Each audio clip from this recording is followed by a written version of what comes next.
এরপর একের দাগের যে অঙ্কটা রয়েছে, বলা আছে একটি গোলক যার আধান কিউ, তবে আধানটা কিন্তু সুষমভাবে ছড়িয়ে রয়েছে, মানে গোলকের এক্ষেত্রে সব জায়গাতে আধান রয়েছে, মানে এটা একটা কুপরিবাহী গোলক, যেটা প্রশ্নে সঠিক করে উল্লেখ করা নেই। তাহলে এটা কুপরিবাহী গোলক ধরে নিতে হবে। এর ব্যাসার্ধ কত? না ব্যাসার্ধ আর। এক্ষেত্রে মনে রাখবে যে গোলকের ভেতরে তড়িৎ ক্ষেত্র হয় ই প্রপোর্শনাল টু আর, আর গোলকের বাইরে কি হয় না ই প্রপোর্শনাল টু 1/r²। অর্থাৎ ভেতরের ক্ষেত্রে ই এর সঙ্গে আর এর গ্র্যাফ সরল রেখা হবে, মূল বিন্দুগামী সরল রেখা। তাহলে সেক্ষেত্রে গ্র্যাফটা এরকম হচ্ছে। আবার এটা পৃষ্ঠ অবধি হলো, পৃষ্ঠের বাইরে মানে গোলকের বাইরে কি হয় না আর যত বাড়বে ই তত কমবে, সেক্ষেত্রে এই গ্র্যাফটা এরকম হবে। অর্থাৎ বি অপশন ঠিক হচ্ছে।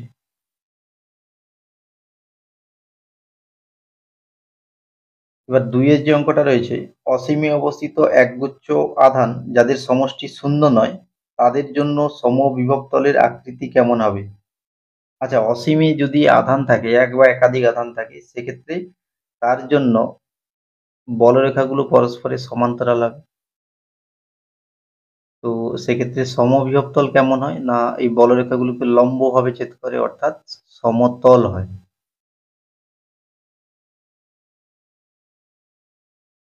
অর্থাৎ বি অপশন ঠিক হচ্ছে।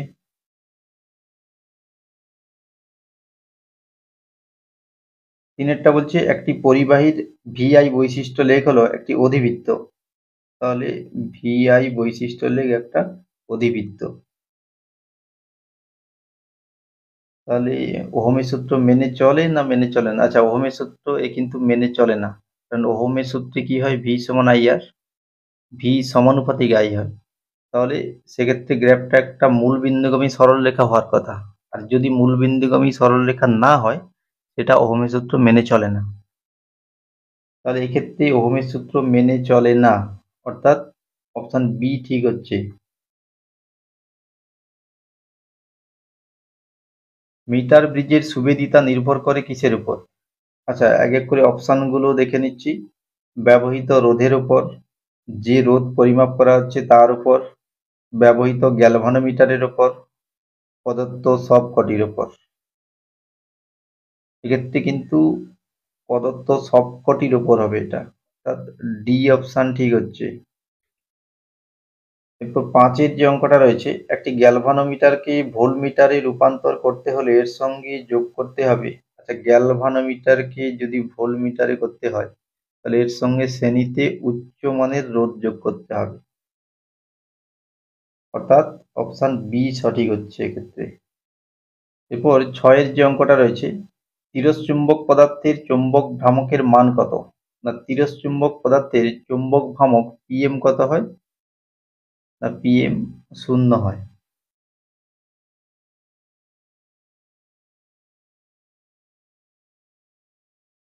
কোনটি সময়ের মাত্রা নয়? তাহলে এক্ষেত্রে মনে রাখবে যে L/R, CR আর √LC এরা সময়কে বোঝায়, আর LC সময় স্কোয়ারকে বোঝায়। তাহলে এক্ষেত্রে সঠিক অ্যান্সার LC হবে, এটা সময়ের মাত্রা নয়। আচ্ছা, এরপর আটের যে অঙ্কটা রয়েছে, বিশুদ্ধ রোধক বর্তনীতে গড় ক্ষমতা কত হয়? আচ্ছা, বিশুদ্ধ রোধক বর্তনীতে ক্ষমতা গুণক cos θ সমান 1 হয়, গড় ক্ষমতা 1 নাও হতে পারে। এই প্রশ্নটা ভুল রয়েছে। এক্ষেত্রে ক্ষমতা গুণক বললে ক্ষমতা গুণক কিন্তু 1 হবে, গড় ক্ষমতা 1 নাও হতে পারে।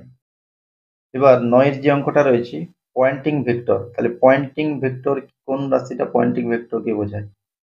না মনে রাখবে যে Poynting vector E cross H, এই রাশিটা পয়েন্টিং ভেক্টরকে বোঝায়।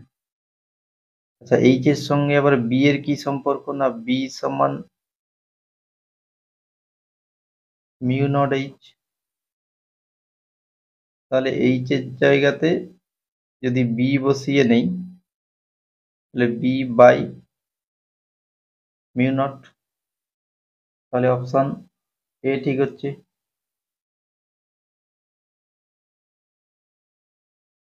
প্রদত্ত তরঙ্গগুলির মধ্যে দীর্ঘতম তরঙ্গ দৈর্ঘ্য হলো, আচ্ছা এক্ষেত্রে রেডিও তরঙ্গের ল্যামডা বা তরঙ্গ দৈর্ঘ্য সবচেয়ে বেশি হয়, তাহলে অপশন এ সঠিক হচ্ছে।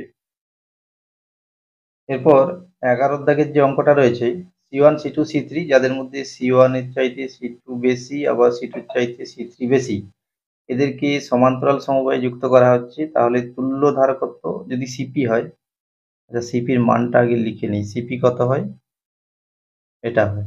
তাহলে সিপির মান কি হবে, এদের যে কোনো একটার চাইতে বেশি হবে, C1 এর থেকেও বেশি, আবার C2 এর থেকেও বেশি, আবার C3 এর থেকেও বেশি।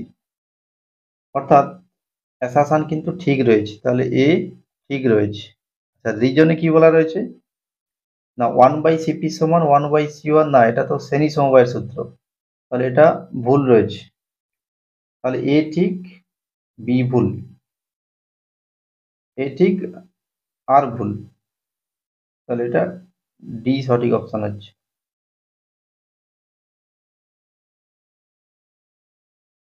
এবার 12 যে বিবৃতি রয়েছে, সময়ের সাপেক্ষে পরিবর্তিত একটি তড়িৎ ক্ষেত্র হল পরিবর্তিত চৌম্বক ক্ষেত্রের একটি উৎস এবং সম্পর্কটি বিপরীতভাবেও প্রযোজ্য। ফলে একটি তড়িৎ ক্ষেত্র ও চৌম্বক ক্ষেত্রের বিশৃঙ্খলার ফলে তড়িৎচুম্বকীয় তরঙ্গ তৈরি হয়, এটা একদমই ঠিক রয়েছে। আর তরঙ্গের বেগও দেওয়া আছে, এটাও ঠিক রয়েছে, শূন্য মাধ্যমের ক্ষেত্রে বেগটা ঠিক রয়েছে।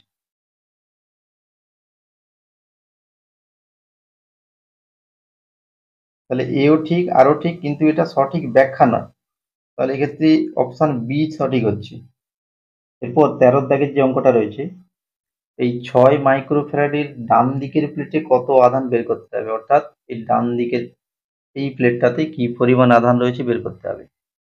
আর দেওয়া আছে কি না, 10 মাইক্রোফ্যারাডের বাম দিকের প্লেটে আধান -30 কুলম্ব, অর্থাৎ এদিকে -30 মাইক্রোকুলম্ব। তো আমি লিখে নিচ্ছি, তাহলে ডান দিকের প্লেটে কত আধান হবে, 30 +30 মাইক্রোকুলম্ব। এবারে এই যে প্লেটে, এই প্লেটে যে +30 কুলম্ব কোথা থেকে এলো, না এটা কিন্তু এই দিক থেকে এসেছে, ধরো এটা Q1 আধান আসছে আর এদিক দিয়ে এসেছে Q2 আধান, এই Q1 আর Q2 মিলিয়ে কিন্তু এই 30 মাইক্রোকুলম্ব এসে এই পাতে জমা হয়েছে।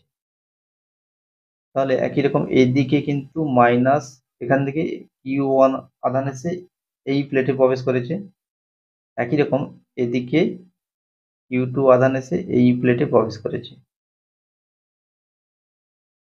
তাহলে এখান থেকে বলা যায় যে এই জাংশনে আধান সংরক্ষণ যদি লাগাই, তাহলে কি বলতে পারবো না, Q1 প্লাস Q2 মিলিয়ে কত হচ্ছে, মিলিয়ে 30 মাইক্রোকুলম হচ্ছে। এবার দেখো এই প্লেটে আধান কত হচ্ছে না +Q1, এই প্লেটে আধান কত -Q1, সিমিলারলি এই প্লেটে আধান কত +Q2, এই প্লেটে আধান -Q2।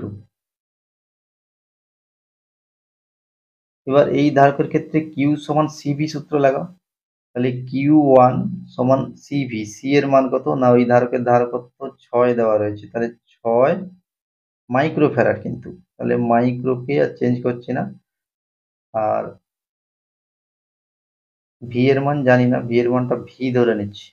তো সিমিলারলি Q2 সমান CV, সি এর মান 4, ভি এর মান ভি, যেহেতু এই দুটো ধারক সমান্তরালে রয়েছে তাহলে এদের তুল্য বিভব মানে এদের যে সাধারণ বিভব একই হবে, এটা ভি ধরে নিচ্ছি। তাহলে এখান থেকে ভি এর মান পেয়ে যাবে 10V, 10 ওদিকে গেলে 3 হচ্ছে, 3 ভোল্ট পেয়ে গেলাম। এবার এই ধারকের ক্ষেত্রে কিউ সমান সিভি লাগা, তাহলে Q1 সমান সিভি, সি মানে 6 আর ওর বিভব কত না, বিভব পার্থক্য 3, অর্থাৎ 18 মাইক্রোকুলম, কিন্তু +18 মাইক্রোকুলম, তাহলে এই অপশন ঠিক হচ্ছে।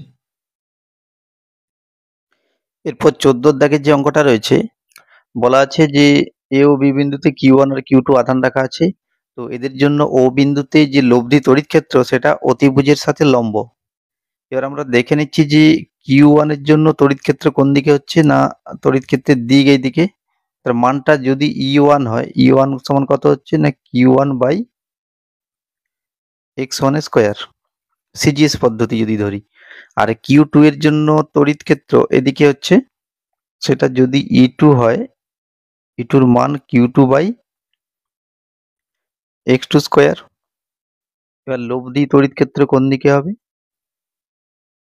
না, লব্ধি তড়িৎ ক্ষেত্র এদিক বরাবর হবে, এটা E ধরে নিচ্ছি। যদি এই অ্যাঙ্গেলটা থিটা ধরি তাহলে কিন্তু দিকের অ্যাঙ্গেলটাও এটা থিটা হচ্ছে। এবার এই যে ত্রিভুজটা এক্ষেত্রে ট্যান থিটা সমান একটু বের করে নিচ্ছি।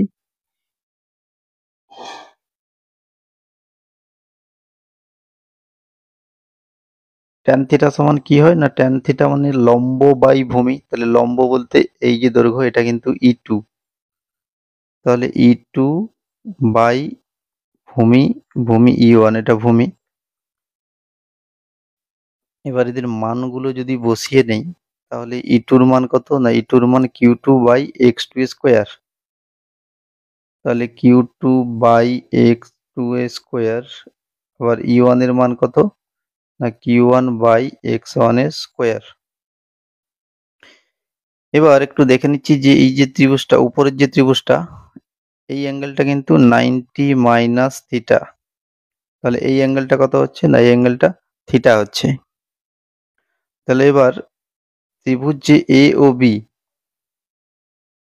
এর ক্ষেত্রে ট্যান থিটা সমান কি হচ্ছে, অ্যাঙ্গেলটা যদি থিটা হয়, ট্যান থিটা সমান x1 বাই x2। তাহলে x1 বাই x2 সমান এটা Q2 by Q1, x1 by x2 square. তাহলে এখান থেকে Q1 বাই Q2 কে যদি বাম দিকে আনি,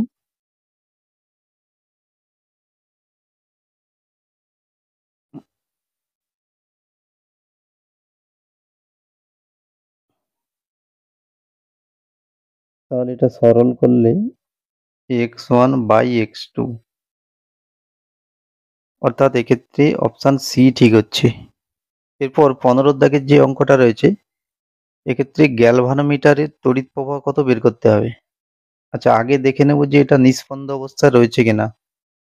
পি আর কিউ এদের অনুপাত কত, 12/6 অর্থাৎ 2। আবার আর বাই এস এদের অনুপাত কত, 6/3 অর্থাৎ 2। তাহলে পি বাই কিউ সমান আর বাই এস মিলে যাচ্ছে, তাহলে এটা নিস্পন্দ অবস্থায় রয়েছে। তো এরকম কিছু কি হয় না, এই জায়গার বিভব এই জায়গার বিভব সমান সমান হয়, তাই গ্যালভানোমিটারে কোনো প্রবাহ যায় না, অর্থাৎ গ্যালভানোমিটারের প্রবাহ শূন্য হবে। এবার 16 দাগের যে অঙ্কটা রয়েছে, প্রত্যেকটা কিন্তু অসীম দৈর্ঘ্যের তার। এবার এদের কেন্দ্রে এরকম জায়গাতে ও বিন্দুতে চৌম্বক ক্ষেত্র বের করতে হবে। এবার যদি অঙ্কটা খুব সহজে করতে চাও, ধরে নাও এক একটা তার ধরে নাও, এই তারের জন্য চৌম্বক ক্ষেত্র কিন্তু পৃষ্ঠা সাপেক্ষে নিচের দিকে। আবার এই তারের জন্য চৌম্বক ক্ষেত্র পৃষ্ঠা সাপেক্ষে নিচের দিকে। ধরে নিচ্ছি এক একটা তারের জন্য চৌম্বক ক্ষেত্র বি হচ্ছে, তাহলে প্রথম তারের জন্য চৌম্বক ক্ষেত্র পৃষ্ঠা সাপেক্ষে নিচের দিকে, তাহলে ক্রস দিয়ে রাখলাম।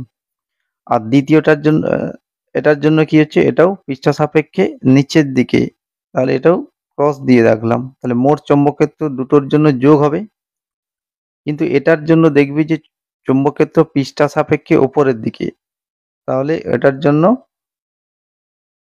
এটা মাইনাস বি হবে, কারণ চৌম্বক ক্ষেত্র যেহেতু উপরের দিকে। আর একই রকম এটার জন্য চৌম্বক ক্ষেত্র পৃষ্ঠা সাপেক্ষে উপর দিকে, তো সেই জন্য এটাও মাইনাস বি করলাম। অর্থাৎ দুটার জন্য পৃষ্ঠা সাপেক্ষে নিচের দিকে এবং বাকি দুটোর জন্য চৌম্বক ক্ষেত্র নিচের দিকে। আর প্রত্যেকটার জন্য কিন্তু চৌম্বক ক্ষেত্রের মান সমান হবে, অর্থাৎ মোট চৌম্বক ক্ষেত্র শূন্য হবে। তাহলে প্রত্যেকটি বিন্দুর বিভব কত হবে।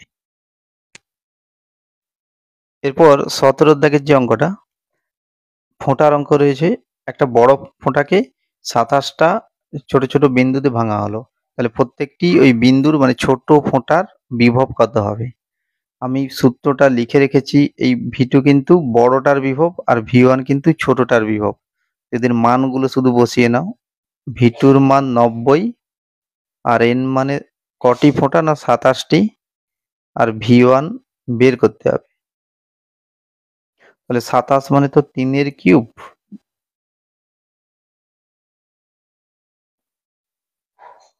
তাহলে এটাকে সরল করলে 90। আচ্ছা, এই রাশিটার মান হচ্ছে 3 স্কোয়ার মানে 9, 9টা বাম দিকে আনো। তাহলে V1 এর মান পেলাম 10 ভোল্ট। এরপর 18 দাগের যে অঙ্কটা রয়েছে, তো ধরে নাও প্রত্যেকটি আধানের মান কিউ ধরে নাও। তাহলে এটা কিউ, এটাও কিউ, আর দ্বিতীয় ক্ষেত্রে প্রত্যেকটা আধান 3 গুণ করা হয়েছে, তাহলে এটাও 3Q, এটাও 3Q। তো ধরে নিচ্ছি যে প্রথম ক্ষেত্রে এদের মধ্যে ডিস্টেন্স এক্স, আর দ্বিতীয় ক্ষেত্রে এদের মধ্যে ডিস্টেন্স ওয়াই। আর প্রথম ক্ষেত্রে অ্যাঙ্গেল থিটা হলে দ্বিতীয় ক্ষেত্রে অ্যাঙ্গেল 2 থিটা। এবার একটু দেখে নেব যে কিউ আধানের উপরে কি কি বল কাজ করছে। এর ওজন নিচের দিকে, তাহলে ওজন নিচের দিকে কত না mg। এই সুতোয় টান উপরের দিকে টি, তাহলে টি এর এই উপাংশ হবে টি কস থিটা, আর এদিকের উপাংশ হবে টি সাইন থিটা। আরেকটা বল আছে, এই কিউ আধান পরস্পরকে বিকর্ষণ করবে, অর্থাৎ এটার উপর একটা বিকর্ষণ বল কাজ করবে, যার মান হবে কিউ ইন্টু কিউ যদি সিজিএস পদ্ধতি নিয়ে নেই by distance x, x square. তো এবার টি সাইন থিটা সমান কত না টি সাইন থিটা সমান Q square by x square, আর টি কস থিটা কত সমান mg। যদি দুটোর অনুপাত করে নেই তাহলে কি পাবো, ট্যান থিটা। তাহলে ট্যান থিটা সমান Q square x square into mg। এবার যদি এক্স স্কোয়ারটাকে বাম দিকে পাঠাই, তাহলে এটা কিউ স্কোয়ার বাই mg। এবার এক্স এর মানটা বসিয়ে নেই। যদি যদি সুতোর দৈর্ঘ্যটা এল ধরি, তাহলে এই দৈর্ঘ্যটা কিন্তু এল সাইন থিটা, আর এল সাইন থিটার মান কত হচ্ছে না x/2, এক্স এর অর্ধেক ওটা, তাহলে x/2 এটা কিন্তু এল সাইন থিটা। তাহলে এক্স এর মান কত হচ্ছে না 2l সাইন থিটা। তো এক্স এর মানটা বসিয়ে নিচ্ছি এখানে 2l সাইন থিটা, তাহলে এটা একদম 4l square sine square theta.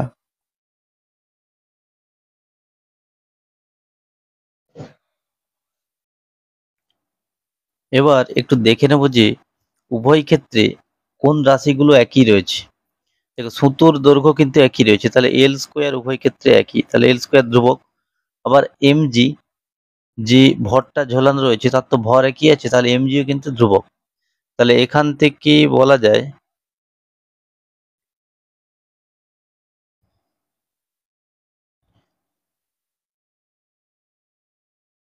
এটা।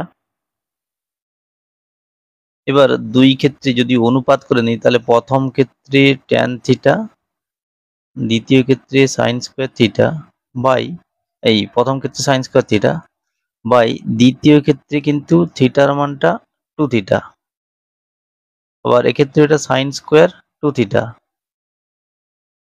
এবার প্রথম ক্ষেত্রে আধান দ্বয়ের গুণফল কিউ স্কোয়ার, আর দ্বিতীয় ক্ষেত্রে কিন্তু 3Q ইন্টু 3Q।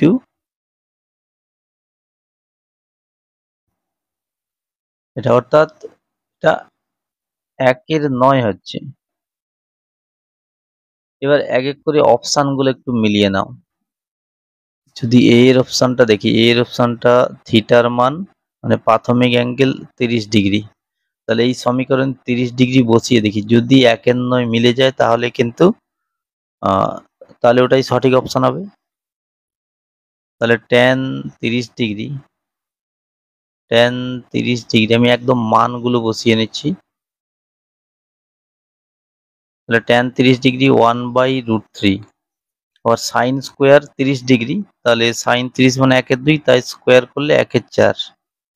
আর নিচের রাশিমালায় হচ্ছে tan 2θ মানে tan 60 ডিগ্রি, মানে √3, আর সাইন স্কোয়ার 2θ মানে সাইন স্কোয়ার 60 ডিগ্রি মানে √3/2 এর স্কোয়ার।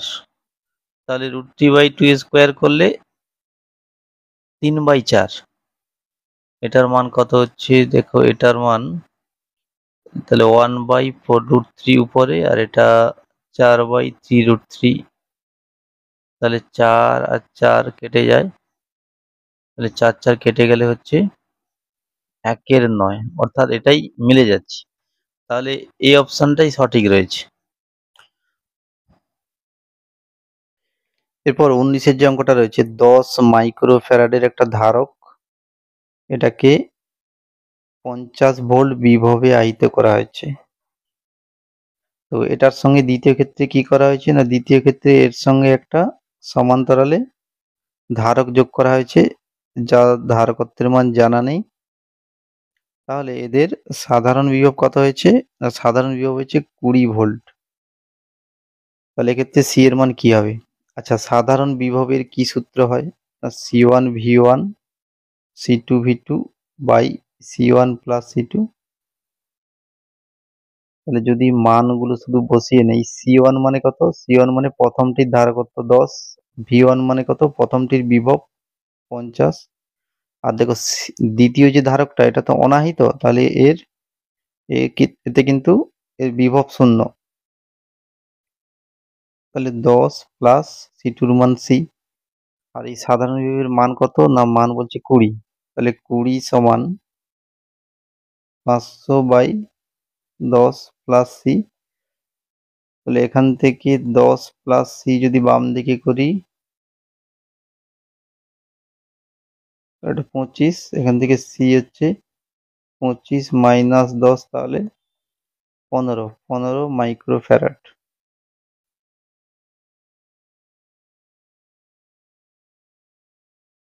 এরপর 20 দাগের যে অঙ্কটা, আচ্ছা এখানে কিন্তু বলা আছে যে এলসিআর সার্কিট, এলসিআর এর ক্ষেত্রে প্রবাহ মাত্রা ভোল্টেজ সাপেক্ষে এগিয়ে রয়েছে। তাহলে সূত্রটা এইভাবে লেখো।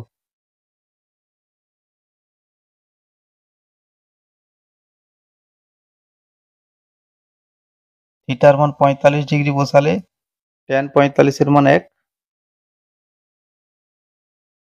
এবার এদের মানগুলো সব বসিয়ে নাও। ওমেগার মান 300 ইন্টু সি এর মান 1/x ইন্টু 10⁻³ হবে। ওমেগা এল কত, ওমেগা 300, আর এল এর মান 30 মিলি, অর্থাৎ 30/1000। এবার বাই আর এর মান তো 1 রয়েছে, একটাকে বাম দিকে পাঠাও। তাহলে এই রাশির মান হচ্ছে x/10x/3 হচ্ছে, আর এটার মান হচ্ছে 9। তাহলে 9 যদি এদিকে আনি 10, তাহলে এখান থেকে x এর মান 3 পেয়ে যাবে।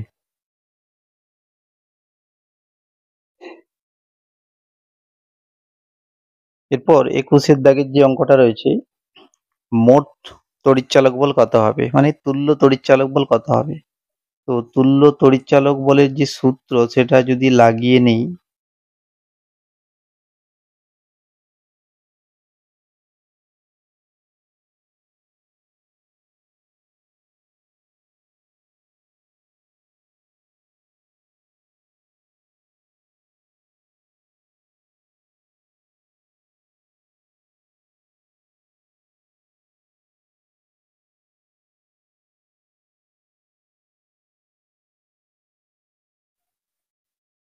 দেখো ওপর থেকে যদি 4 কমন নেই, তাহলে কিন্তু লব ও হর কেটে যাবে, তাহলে এক্ষেত্রে 4 হবে। তাহলে মনে রাখবে যে সমান্তরাল সমবায়ে যদি কোষগুলোর প্রত্যেকটা তড়িৎচালক বল একই হয়, রোধ আলাদা হতে পারে, অভ্যন্তরীণ রোধ আলাদা হতে পারে। তো সেরকম ক্ষেত্রে এদের তুল্য তড়িৎচালক বল 4 ভোল্টই হবে। তাহলে এক্ষেত্রে অপশন এ ঠিক হচ্ছে। তড়িৎ কোষের সমবায়টির কার্যকরী অভ্যন্তরীণ রোধের মান কি হবে? আচ্ছা, এক্ষেত্রে অভ্যন্তরীণ রোধ বের করার যে সূত্র 1/r সমান 1/r1 plus 1/r2 plus 1/r3, যেহেতু 3টা রোধ রয়েছে তো এক্ষেত্রে এদের মানগুলো সব বসিয়ে নাও। R1 এর মান 0.1, R2 এর মান 0.2, R3 এর মান 0.3। তাহলে যদি দশমিক গুলো তুলে নেই, উপরে 10 আসছে, প্রতি ক্ষেত্রে 10 যেহেতু আসছে 10টা কমন নিয়ে নিলে 1/1, 1/2, 1/3।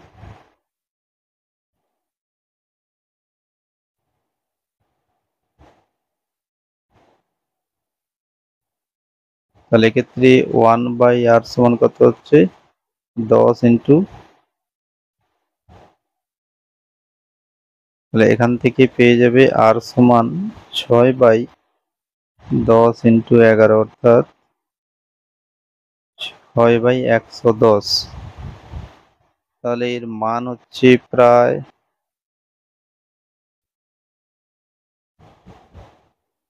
তাহলে 6 এটা 120 ধরে নাও প্রায়। তাহলে দেখো 6, 20 আর 6, এক্ষেত্রে 0.05। তাহলে 0.05 এর কাছাকাছি, এর চাইতে একটু বেশি হবে, 0.5 এর একটু বেশি, দেখো 0.055। তাহলে ডি অপশন ঠিক হচ্ছে। এরপর 23-এর দাগের যে অঙ্কটা রয়েছে, প্রদত্ত বর্তনীতে প্রবাহ মাত্রা কত হবে? আচ্ছা, প্রবাহ মাত্রা আই সমান কি জানি, মোট ইএমএফ বাই মোট রোধ। তাহলে মোট ইএমএফ কত, মোট ইএমএফ মানে তুল্য ইএমএফ 4 ভোল্ট। আচ্ছা, মোট রোধ কত, মোট রোধ মানে বহিস্থ রোধ, অর্থাৎ 2.045, এটা বহিস্থ রোধ, প্লাস মোট অভ্যন্তরীণ রোধ কত, যেটা এক্ষুনি বের করলাম 0.055। তাহলে এটা হচ্ছে 4/4, এটা হচ্ছে গিয়ে 45 আর 55 যোগ করলে কত হচ্ছে 100, অর্থাৎ এটা 2.1 হচ্ছে প্রায়। তাহলে এটা 4/2 ধরে নাও প্রায়। তাহলে এক্ষেত্রে 2 অ্যাম্পিয়ার। এবার 2 অ্যাম্পিয়ারের চাইতে কিন্তু এক্ষেত্রে একটু কম হবে, অর্থাৎ 1.99 যদি থাকে, 1.9, অর্থাৎ এক্ষেত্রে বি অপশন সঠিক হচ্ছে। এরপর 24-এর যে অঙ্কটা রয়েছে, বর্তনীর মোট রোধ কত হবে? তাহলে বর্তনীর মোট রোধ মানে কি, বহিস্থ রোধ প্লাস মোট অভ্যন্তরীণ রোধ। তাহলে বহিস্থ রোধ কত না 2.045 এটা, আর অভ্যন্তরীণ রোধ আগে বের করা আছে 0.055। তাহলে এটা যোগ করলে 2.1 ওহম হচ্ছে। তাহলে অপশন সি ঠিক হচ্ছে। এরপর 25-এর যে অঙ্কটা রয়েছে, তুল্য তড়িৎ কোষটির প্রান্তীয় বিভব প্রভেদ কত হবে? আচ্ছা, আমি আগে তুল্য কোষটি এঁকে নিচ্ছি। এটা হচ্ছে তুল্য কোষ, যার বিভব 4 ভোল্ট আর অভ্যন্তরীণ রোধ 0.055 ওহম, আর বহিস্থ রোধ কত 2.045 ওহম। তাহলে এক্ষেত্রে এর দুপ্রান্তের বিভব প্রভেদ ভি সমান ই মাইনাস আই আর। তাহলে ই এর মান কত 4 ভোল্ট, আই এর মান কত, আই মানে প্রবাহ মাত্রা 2 পয়েন্ট, আচ্ছা প্রবাহ মাত্রা 1.9 অ্যাম্পিয়ার, 1.9 ইন্টু আর এর মান কত 0.055।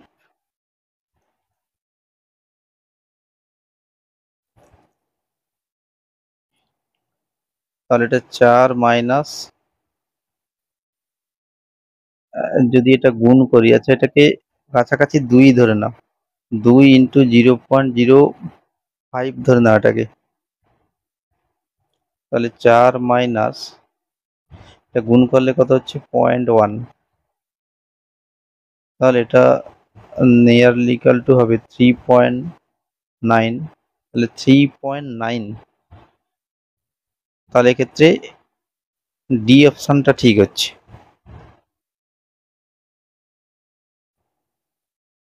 এবার 26-এর দাগের যে অঙ্কটা রয়েছে, এলসি স্পন্দক।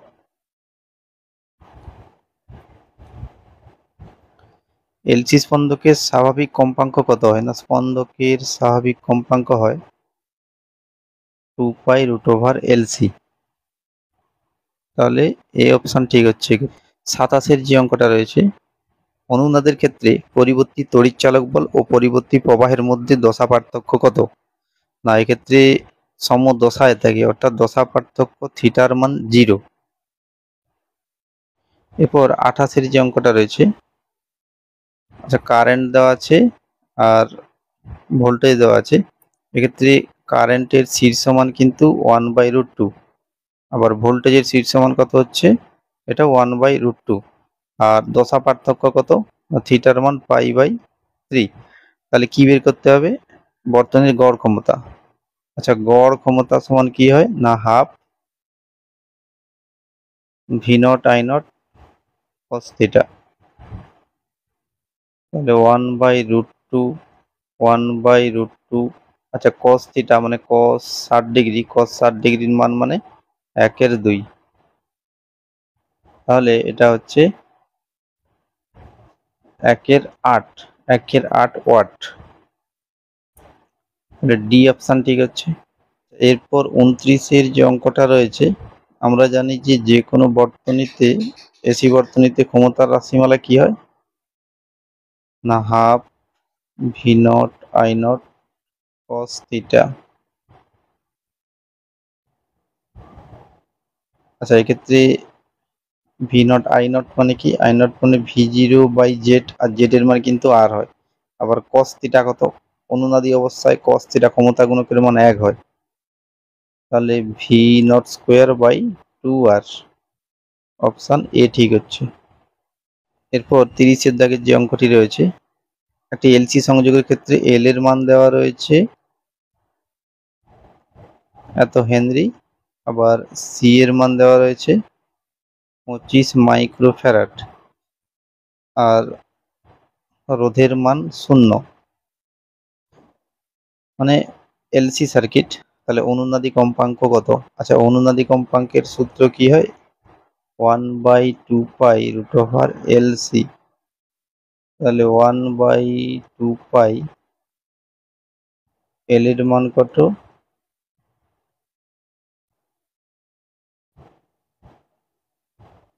সি এর মান কত? 10⁻⁻6। তাহলে যদি এটাকে সরল করে নেই, 10⁻6 মানে 10⁻⁻3, যদি একদম উপরে করে নেই 10⁻3, 2π ইন্টু, আচ্ছা এক্ষেত্রে 25, আচ্ছা 25-এর √ কত? 5, 5 বাইরে করে নিলাম, 0.405কে এটা 0.4 ধরে নাও।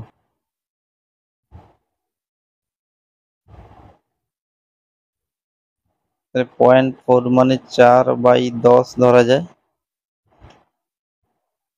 তাহলে উপরে রয়েছে 1000, নিচে 10π, আচ্ছা 4-এর √2 আর 10-এর √3 দশমিক কিছু একটা হবে। তাহলে এটা নিয়ারলি 3ই ধরে নিচ্ছি। আচ্ছা 3-এর মান আর পায়ের মান প্রায় কাছাকাছি, তাহলে এই দুটো বাদ দিয়ে দাও, কেটে দাও।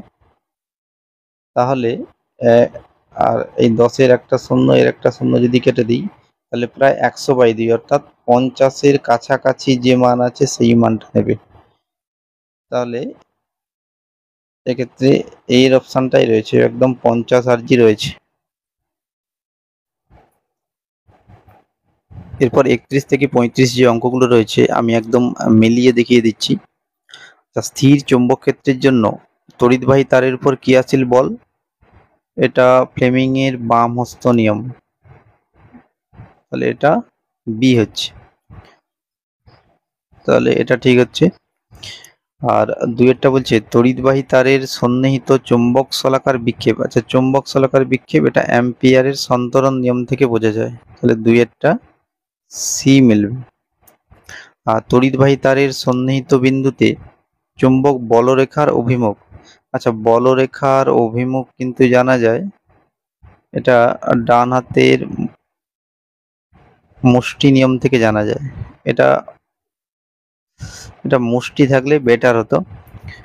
আচ্ছা, তড়িৎবাহী তারের সন্নিহিত বিন্দুতে চৌম্বক ক্ষেত্রের অভিমুখ, তাহলে চৌম্বক ক্ষেত্রের অভিমুখ জানা যায়, এটা মুষ্টি নিয়ম থেকেও জানা যায়, আর ম্যাক্সওয়েলের যে কক্সক্রু নিয়ম ওটা থেকেও জানা যায়। আর পাঁচেরটা বলছে তড়িৎবাহী তারের সন্নিহিত বিন্দুতে চৌম্বক ক্ষেত্রের মান ও অভিমুখ দুটোই জানা যায় বায়ু সাভার সূত্র থেকে।